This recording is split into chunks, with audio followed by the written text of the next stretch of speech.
आज की कहानी है श्री हित कृष्णचंद्र महाप्रभु जी महाराज की। आपका जन्म संवत 1587 तथा ईस्वी 1530 के ब्रजभूमि मथुरा के बांध नामक ग्राम में हुआ। आप श्री हित हरिवंश महाप्रभु जी के परम पावन वंश में उत्पन्न हुए। आपके पिता श्री हित भक्ति के महान आचार्य और राधा वल्लभ संप्रदाय के प्रवर्तक श्री हित हरिवंश महाप्रभु जी थे। आपके 3 और भाई थे जो कि श्री हित वनचंद्र महाप्रभु, श्री हित गोपीनाथ महाप्रभु, श्री हित मोहनचंद्र महाप्रभु थे। ये चारों भाई अपने अपने समय में संप्रदाय में महत्वपूर्ण स्थान रखते हैं। आप सरल, कोमल और भक्ति रस से परिपूर्ण वे विशेषकर राधा कृष्ण की मधुर भक्ति के प्रचारक थे। आपने राधा वल्लभ संप्रदाय की परंपरा को आगे बढ़ाया। भजनों और प्रवचनों के माध्यम से प्रेम भक्ति का प्रसार किया। साधारण जनों को समझाया कि सच्चा धर्म भक्ति और प्रेम है। बचपन से ही आप सौम्य, शांत और भक्ति में रमे हुए थे।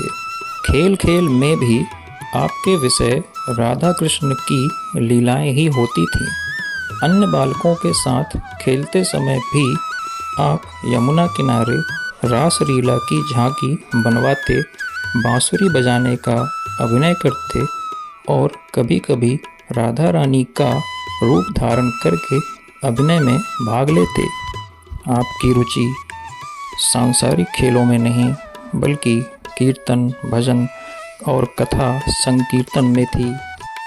युवा अवस्था में पहुंचते ही आपने अपने पिता के कार्य को आगे बढ़ाने का संकल्प किया। आप वृंदावन, नंदगांव, बरसाना और गोकुल की पवित्र स्थानों पर भ्रमण करते और भक्तों को लीला स्थलों की महिमा समझाते।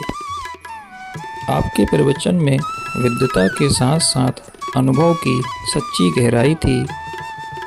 आपने अनेक स्थानों पर मंदिर और सेवा व्यवस्था स्थापित कराई। वृंदावन में सेवा विस्तार, आपने कई लीला स्थानों पर उत्सव, झूलन और रास महोत्सव आयोजित कराए। राधा विवाह महोत्सव, आपके समय में राधा कृष्ण विवाह लीला का उत्सव अत्यधिक भव्य रूप से हुआ, जिसे देखने हजारों भक्त वृंदावन आते थे।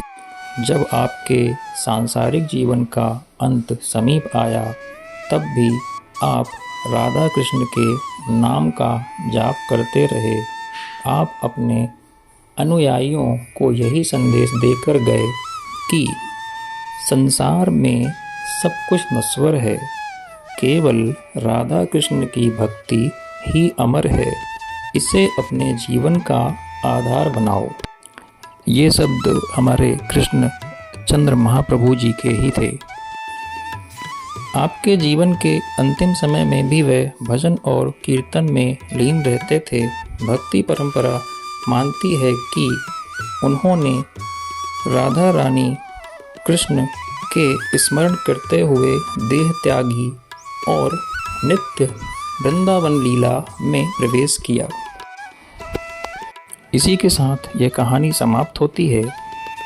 आपको अगर मेरी इस कहानी में कुछ गलतियां समझ में आएँ तो मुझे आप क्षमा करें। चैनल की वीडियो देखने के लिए धन्यवाद। और अगर आपको मेरा चैनल, मेरा वीडियो थोड़ा भी अच्छा लगता है तो कृपया मुझे बताएं और हो सके तो सब्सक्राइब करें। धन्यवाद।